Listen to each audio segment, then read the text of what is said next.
हाँ ठीक है, कुछ पूछना है क्या?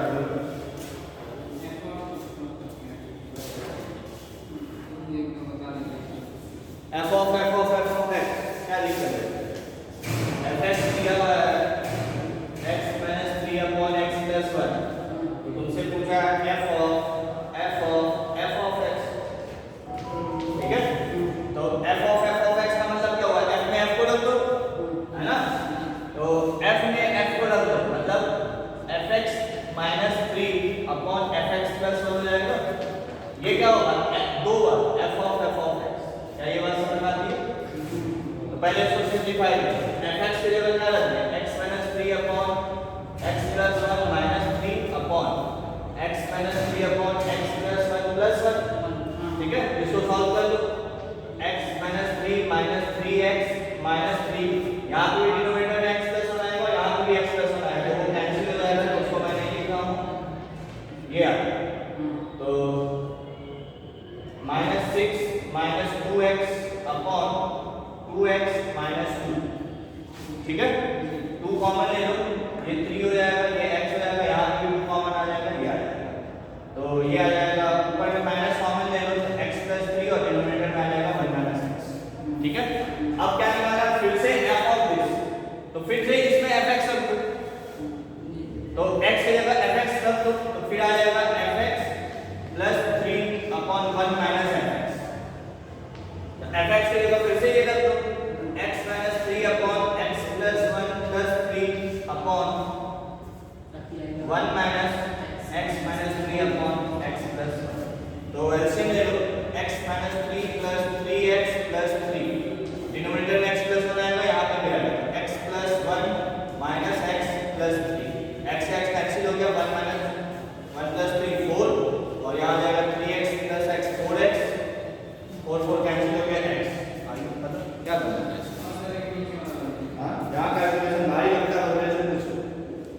और next question, if f be the greatest integral function and g be the modulus function, ठीक है? f जो है वो है ग्रेटेस्ट इंटीजर, मतलब ये इतना बार लिख देगा तो वो समझाया नहीं है कैसे लिखना है, तो कंफ्यूजन हो जाता है।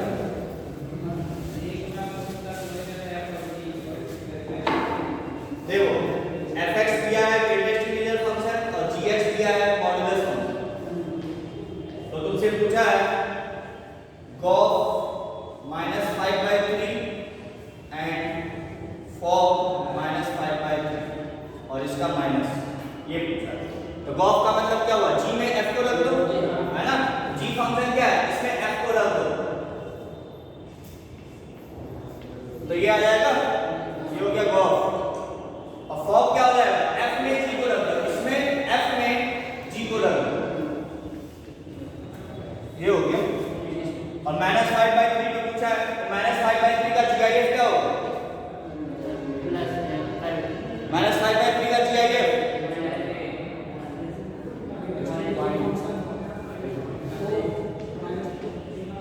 हाँ बोलो, क्या बोले?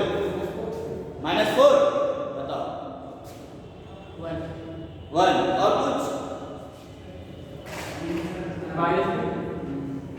-2। ये -1 पॉइंट समथिंग नहीं दिखाई दे रहा है, इसका GIF -2 नहीं होगा, 4 बोलो, -4 1 पता नहीं क्या है। तो -1 -2 आया इसका GIF, तो उसका मॉड है 2 आ जाएगा। अरे ये इसका GIF -2 आया और उसका मॉड लेना तो 2 नहीं आ जाएगा। और यहाँ पे आ जाओ, इसका मॉड -5/3, तो मॉड है पहले तो ये पॉजिटिव हो जाएगा, और 5/3 का GIF 1, तो 2 - 1 आंसर कितना है? 1। नेक्स्ट क्वेश्चन, e की पावर x, e की पावर x बराबर y plus √1 plus y square. तो क्या निकालना है? y का, यहाँ से y को सॉल्व नहीं कर पा रहा, कैसे करें भाई y को सॉल्व यहाँ से?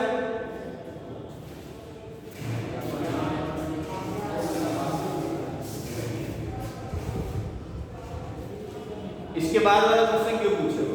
चलो वो तो तुम लोग के लिए टफ है, उसी चीज हो गई। डिफरेंशियल एक्सपोनेंशियल फंक्शन ये जाके कुछ मेहनत करो पर, ठीक है, तब पूछना है, ये सब क्वेश्चन बताएंगे तब। तो ये हो गया ना, थोड़ा सा दिमाग लगाओ ये सब।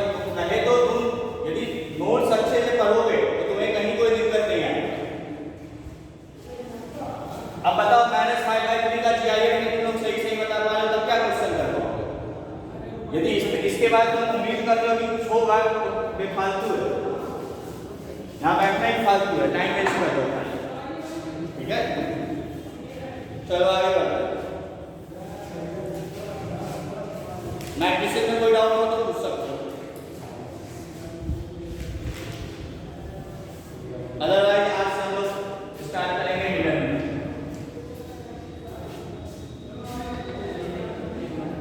जो मैट्रिसेस का एक दो पार्ट बचा है वो हम लोग डिटरमिनेंट के बाद करेंगे, ठीक है, क्योंकि डिटरमिनेंट का जरूरत पड़ेगा, तो इसलिए मैं आज सोच रहा हूँ पहले डिटरमिनेंट पढ़ा। इन जनरल मैं हमेशा पहले डिटरमिनेंट ही पढ़ाता हूँ, आज इस वाली में पहले मैट्रिसेस स्टार्ट करेंगे, ठीक है। चलो कोई बात नहीं। तो तुम कौन से क्लास में? 12th क्लास, ठीक है। तो सब लोग यार 12th क्लास वाले हैं, तुम 12th क्लास, ठीक है, कोई दिक्कत नहीं।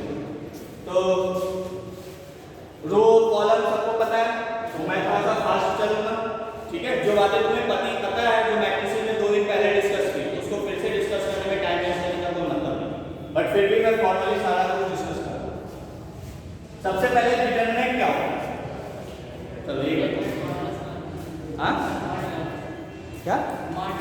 मॉड में गलत टर्म कभी भी यूज मत करना, ठीक है। अब तुम भी देखो, बोले क्या? मॉड बोले ना, देखो गलती तुम कहाँ करोगे, तुम्हारी गलती मैं बता रहा हूँ। तुम कहे मॉड, मान के डिटरमिनेंट को सॉल्व किए और उसकी वैल्यू आ गई -5, तुम क्या बोलोगे? आंसर 5। ये मॉडुलस फंक्शन थोड़ी है, आंसर -5 ही आएगा, 5 नहीं होगा, ठीक है। मॉडुलस फंक्शन मत बोलो, जो बोलोगे एग्जाम में वही लिखोगे और वही गलती करोगे, क्योंकि तुम्हारे दिमाग में वही घूमेगा, है ना।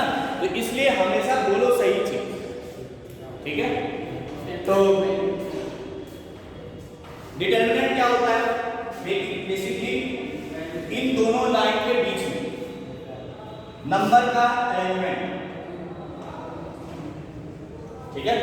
इन दोनों दो वर्टिकल लाइन के बीच में नंबर का अरेंजमेंट किस फॉर्म में? स्क्वायर फॉर्म में, ठीक है। स्क्वायर फॉर्म पाने का मतलब क्या है?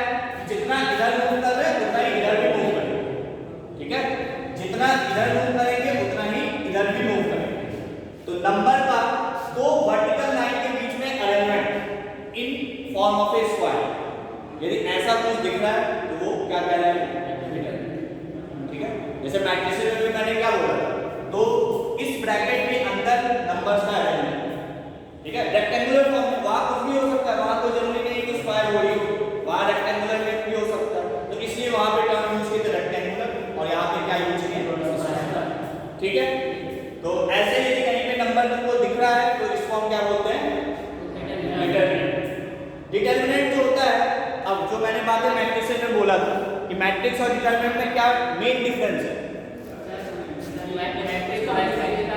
मैट्रिक्स जो है वो वैल्यू नहीं देता तुम्हें, मैट्रिक्स जैसा तुम्हें दिखना है वैसा ही दिखेगा, बट डिटरमिनेंट तुम्हें क्या होगा? वो सॉल्व होके वैल्यू देगा। बात समझ में आ रही है? ठीक। दूसरी बात, ये ऐसे जब बोलते हैं तो ये क्या होता है? रो, और ये क्या है? कॉलम, ठीक है। तुमको समझ में आ रहा है ना? ये सब तो पढ़े होगे ना, 12th क्लास हो इसलिए इतना तो आता होगा, ठीक है ना। तो ऐसे जब हम मूव करते हैं तो ये क्या होता है? रो, और ये क्या होता है? कॉलम, ठीक है।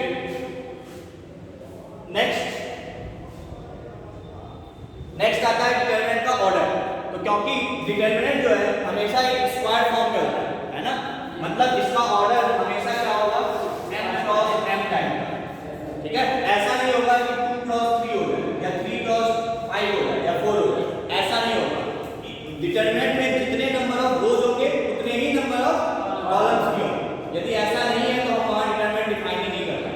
बेसिकली अब डिटरमिनेंट डिफाइन क्या होता है ये पहले तो आया मैट्रिक्स, ठीक है, बट जब मैट्रिक्स एक स्क्वायर फॉर्म में होगा, है ना, जब स्क्वायर मैट्रिक्स होगा तो उस केस में हम उस कॉरेस्पॉन्डिंग मैट्रिक्स, उस मैट्रिक्स के कॉरेस्पॉन्डिंग एक डिटरमिनेंट डिफाइन कर सकते हैं। कहने का मतलब क्या है, मान लो एक मैट्रिक्स है 2 3 4 5, ये स्क्वायर मैट्रिक्स है, तो इसके कॉरेस्पॉन्डिंग हम एक डिटरमिनेंट डिफाइन कर सकते हैं, और वो डिटरमिनेंट होगा क्या, जैसे एलिमेंट यहां लिखा है वैसे ही इसमें लिखो।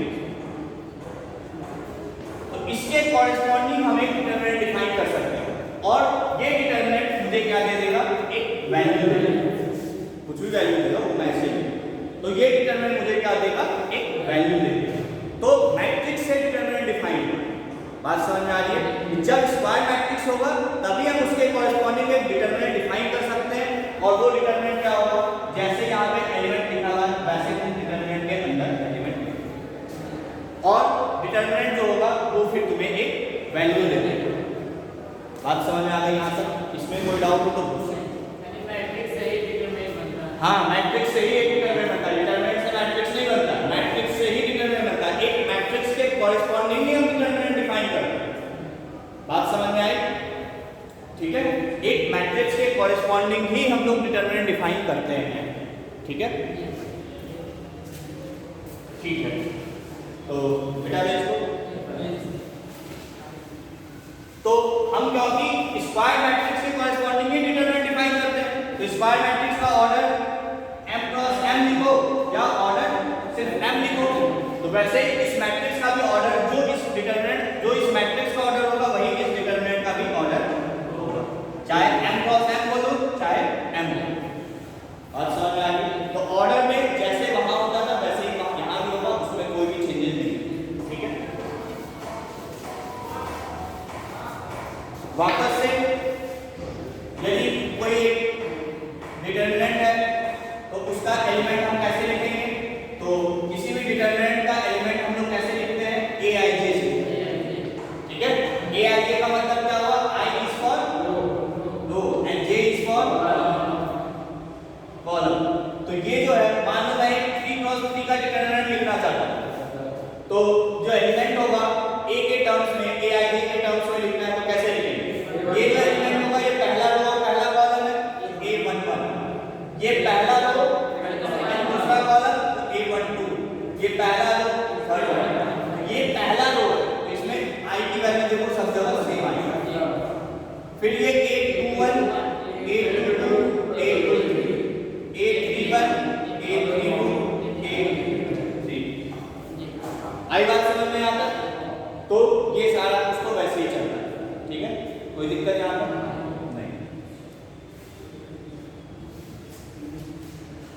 ठीक है, एक चीज जो मैंने एक टर्म यूज नहीं किया था जब हमने ट्रांसपोज पढ़ा था, है ना, सिमेट्रिक मैट्रिक्स में मैंने क्या बताया था कि aij बराबर क्या होता है, aji, है ना। तो बेसिकली a12 या a21 इनको क्या बोलते हैं, कॉन्जुगेट एलिमेंट्स बोलते हैं। ठीक है, इसको क्या बोलते हैं, कॉन्जुगेट एलिमेंट्स, जिसके लिए यदि इसके लिए 1 2 है तो इसके लिए क्या हो जाएगा 2 1, या 1 3 है तो 3 1, इसका कॉन्जुगेट ये हो जाएगा। बात समझ में आई? तो aij बराबर aji है, सॉरी aij एंड aji को हम क्या बोलते हैं, कॉन्जुगेट एलिमेंट। बात समझ में आ गई? यहाँ पे कोई डाउट नहीं? मिटा दे इसको, जो लिखना होगा लिखते जाना। ठीक है ना,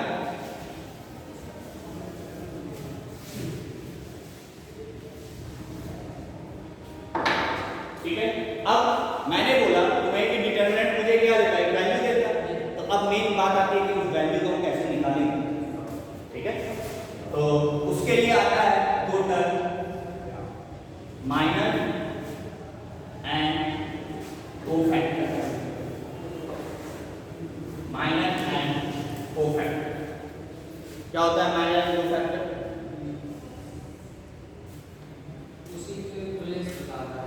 तो देखो, माइनर को हम m से डिनोट करते हैं और कोफैक्टर को c से डिनोट करते हैं। ठीक है, माइनर और कोफैक्टर जो होता है हर एक एलिमेंट का डिफाइंड होता है। ठीक है, मतलब जैसे मान लो एक, अच्छा सर सबसे पहले फॉर्मूला लिखते हैं। मान लो ए एक डिटरमिनेंट है जिसका एलिमेंट है ए आई जे, ठीक है, तो जो माइनर होगा वो क्या होगा?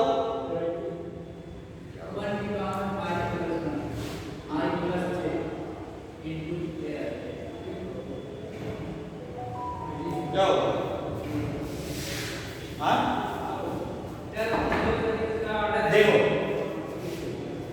A11 A12 A21 A2, ठीक है, तो ये तो A मैट्रिक्स डिटरमिनेंट है। यदि मुझे M11 निकालना तो M11 का मतलब क्या हुआ? I और J की वैल्यू 1, मतलब इस एलिमेंट का मुझे माइनर निकालना, ठीक है, इस एलिमेंट का मुझे माइनर निकालना, तो इस एलिमेंट का मैं माइनर कैसे निकालूंगा? तो जिस रो एंड कॉलम में ये एलिमेंट लाई कर रहा है उस रो एंड कॉलम को छुपा दो, तो ये A11 है, पहला रो एंड पहला कॉलम को छुपा दो, जो बचा उसको लिखो, तो यहां तो A22 बच गया, ये ठीक है। यदि मेरे से पूछा जाता M22 क्या होगा, तो इसको और इसको छुपा दो A11, तो यार ये बात समझ में। यदि मैं तुमसे पूछूं कि M12 क्या होगा, M12 मतलब इस एलिमेंट का माइनर, तो इसको इसको छुपाओ तो बचा क्या? A21, और M21 का माइनर क्या होगा? A12। क्या यहां तक बात समझ में?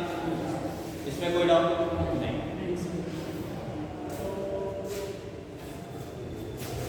इसको नोट कर लो पहले।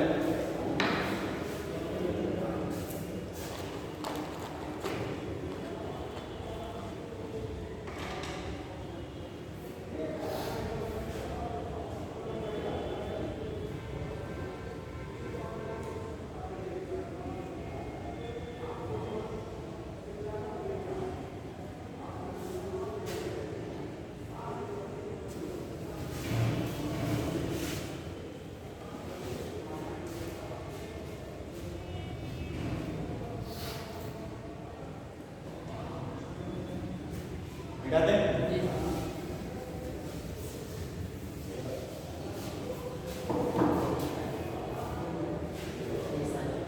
अच्छा, तो ऑर्डर 2 का डिटरमिनेंट था तो उसका माइनर लिखना आसान है ना। अब मैं ऑर्डर 3 का लेना, उसका भी लिखना आसान ही है।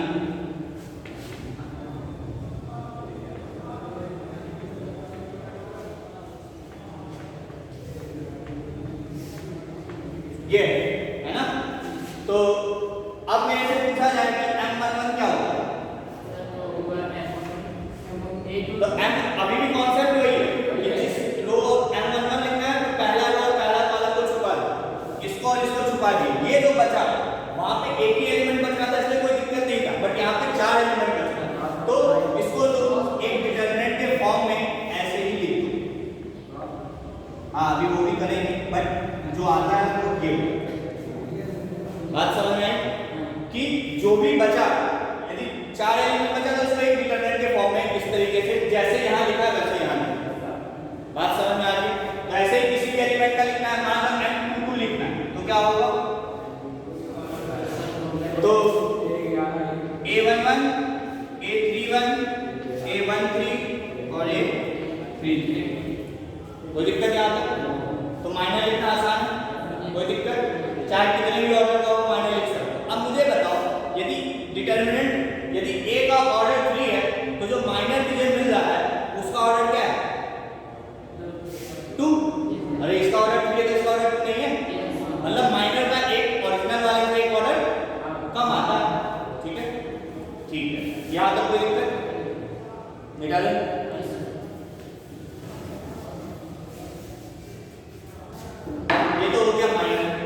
कोफैक्टर क्या होता है?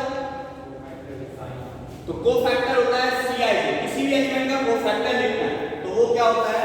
-1 की power I + J into M-, minor, ये तो माइनर हो गया, इनटू -1 की पावर I + J। ये क्या करेगा? या तो तुमको माइनस साइन देगा या प्लस साइन, उसके लिए ये वो तुम्हें कैसे मिलेगा? यदि I + J इवन आ जाए तो प्लस हो जाएगा, I + J ऑड आ जाएगा माइनस। बात समझ में? तो ये हो गया कोफैक्टर।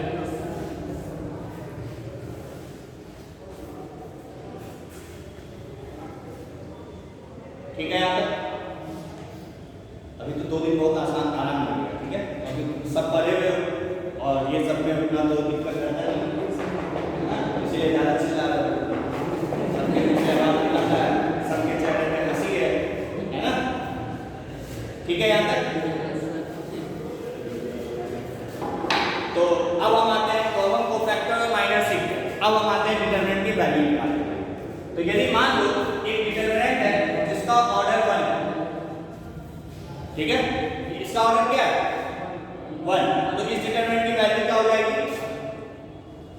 जो एलिमेंट है वही आ जाएगा, ठीक है? अब ये मत कर देना -2 का वैल्यू पूछा गया, ये डिटरमिनेंट है मैं बता रहा हूं, तो इसका वैल्यू तुम मत लिखिए, इसका वैल्यू -2 ही होगा।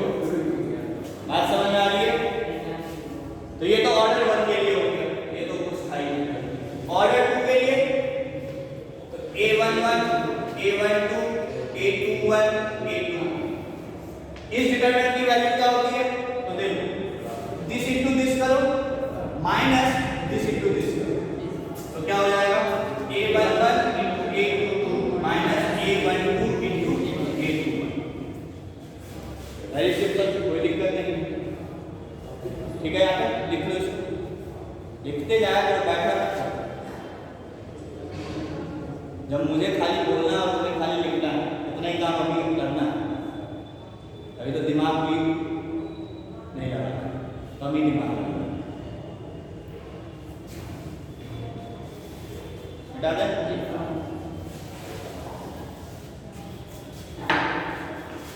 अब आते हैं ऑर्डर 3 के determinant A11 A12 A13 A21 A22 A23 A31 A32 and A33, ठीक है? हाँ, अब भाई मतलब अब कैसे इसको खोलें?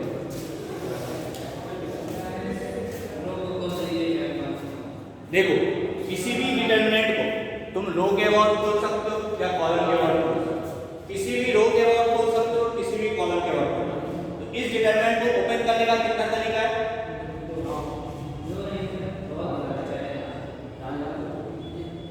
बहुत मतलब कितना काउंटिंग बताओ? 6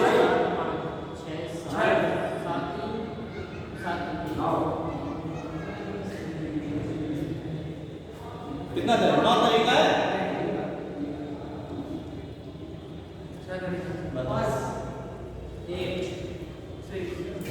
सिक्स। देखो उधर का सही बता है, या तो इसके अबाउट बोल सकते हो, या इसके अबाउट, या इसके अबाउट, या इसके अबाउट, या इसके अबाउट, या इसके अबाउट, या तो किसी भी रो के अबाउट बोल सकते हो या किसी भी कॉलम के अबाउट। 3 रो या 3 कॉलम दिख रहा है तो सही तरीके से तो बोल सकते हो। बहुत तरीका कितना है? उधर से बोलोगे या उधर से बोलोगे अंतर आ जाएगा कुछ? बात तो वही है ना? तो एक ऑर्डर 3 के डिटरमिनेंट को मैं 6 तरीके से खोल सकता हूँ। तुम चाहे किसी भी तरीके से खोलो, वैल्यू सेम ही आएगी। ऐसा नहीं होगा कि तुम इधर से खोलोगे तो दूसरा वैल्यू आएगा, इधर से खोलोगे तो दूसरा वैल्यू, ऐसा नहीं होगा। तुम्हारा जैसे मन करे उधर से खोलो, 3 वैल्यू। बात समझ में? अब कैसे वैल्यू निकालते हैं? तो डिटरमिनेंट का जो वैल्यू होगा, किसी भी एक रो या कॉलम को उसके कोफैक्टर से यदि मल्टीप्लाई कर दो तो वो तुम्हें क्या देगा? डिटरमिनेंट का। क्या बोला मैंने? किसी भी एक रो, चल मैं रो वाइज, जो मैं रो वाइज बोल रहा हूँ कॉलम वाइज की वैल्यू, ठीक है? मैं किसी भी एक रो को उसके कोफैक्टर से मल्टीप्लाई करूं तो क्या होगा? मान लो A11, तो A11 इनटू किसका cofactor? C11 plus A12 into किसका cofactor? C12 plus A13 into किसका कोफैक्टर? ये जो देगा तुम्हें, ये तुम्हें क्या दे देगा? डिटरमिनेंट का वैल्यू। बात समझ में? यहां तक तो जाओ। कभी कभी एग्जाम में ये लिख के आ जाता है, तो तुमको पता होना चाहिए कि ये तुम्हें डिटरमिनेंट की वैल्यू देगा। किसी भी रो या किसी भी कॉलम को ले सकते हो, जो रो ले रहे हो उसका उसी का कोफैक्टर ले। यदि तुम ये रो और इसका कोफैक्टर मल्टीप्लाई कर दो तब क्या वैल्यू आएगा? यदि मैंने डिटरमिनेंट का वैल्यू क्या बोला? जो रो या कॉलम के अबाउट बोल रहे हो उनटू उसी का कोफैक्टर। यदि मैं A11 इनटू इसका कोफैक्टर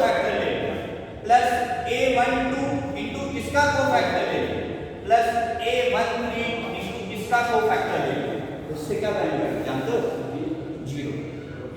ठीक है, मतलब सेम लो का सेम कोफैक्टर से मल्टीप्लाई करोगे तब वो डिटरमिनेंट का वैल्यू मिलेगा, और सेम लो का दूसरे लो के कॉलम दूसरे लो के कोफैक्टर से मल्टीप्लाई करोगे तो वैल्यू क्या मिलेगी? 0। ये मैं प्रॉपर्टी में बताऊंगा, बट याद रखने के लिए तुम लोग यहीं पे याद रखो। बात समझ में? तुम इसको खोल के देख लेना खुद से, तो वैल्यू 0 ही मिलेगी।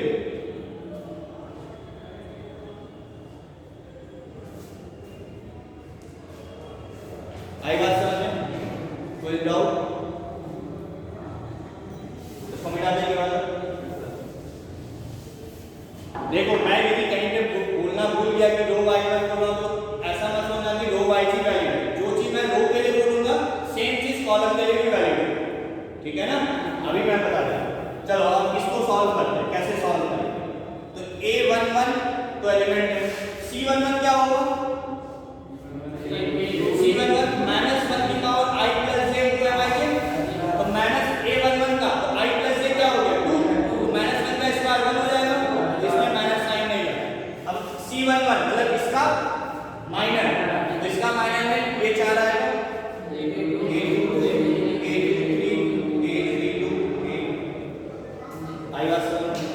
प्लस a12, ठीक है? i1 प्लस 2 इसका क्या है? ऑड है, तो क्या आ जाएगा? माइनस। बेसिकली वो क्या रहा है? a11 यदि मैं इसको कोफैक्टर को माइनर में लिखूं तो m11 माइनस आ जाएगा यहाँ पे और यहाँ पे प्लस। क्या ये बात समझ में आती है? तो अब यहाँ पे माइनस साइन लिख दिया और m12 मतलब ये 4, तो a21 a23 a31 a33 plus a13 into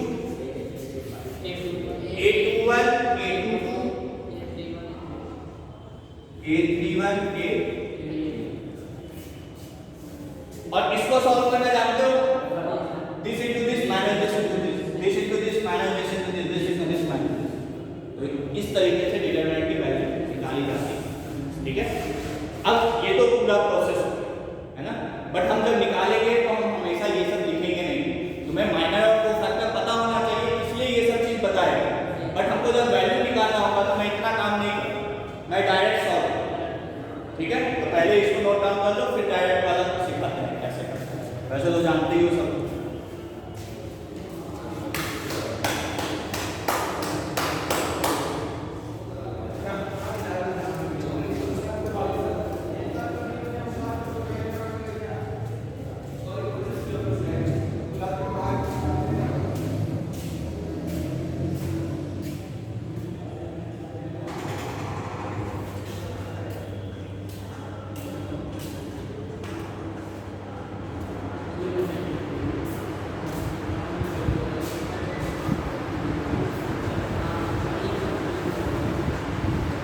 Yeah.